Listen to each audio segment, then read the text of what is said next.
মৃত্যুর আগেই নিজের চল্লিশা সহ সব ধর্মীয় আনুষ্ঠানিকতা নিজেই সম্পূর্ণ করলেন গাইবান্ধার আব্দুল লতিফ। এমনকি নিজ হাতেই খুঁড়ে রেখেছেন কবর, কিনে রেখেছেন কাফনের কাপড়। সব প্রস্তুতি শেষ করে এখন যেন নিজেই মৃত্যুর অপেক্ষা করছেন ৫৭ বছর বয়সী লতিফ। তার এমন ব্যতিক্রমী কর্মকাণ্ডে ব্যাপক আলোচনা সৃষ্টি হয়েছে এলাকায়। এই কবরটা ওনার একটা সাধনা। উনি মারা যাওয়ার আগে তার কবরটা পাকা করেছেন। নিজের কবর নিজে একা থাকার দেখনে এই ভাগ্য কাজ জীবনে জুটতে।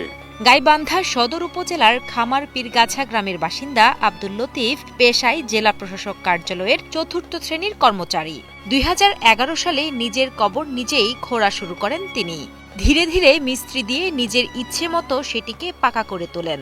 পুরো কবরের বাইরের অংশ টাইলসে মোড়ানো, ভেতরে আপাতত বালি ও ইট ভরে রাখা হয়েছে। মৃত্যুর পর ব্যবহারের জন্য পাশেই রাখা হয়েছে ৪টি ঢাকনাও।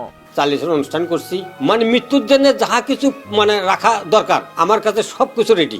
আমি মারা যাওয়ার পর একটি লোকও যেন বাহিরে না যায়, এই জিনিসটা আনবার চাই। ছেলে সন্তান না থাকায় মৃত্যুর পরবর্তী সময়ের যাবতীয় ধর্মীয় সকল কাজ নিজেই করেছেন বলে জানান আব্দুল লতিফ।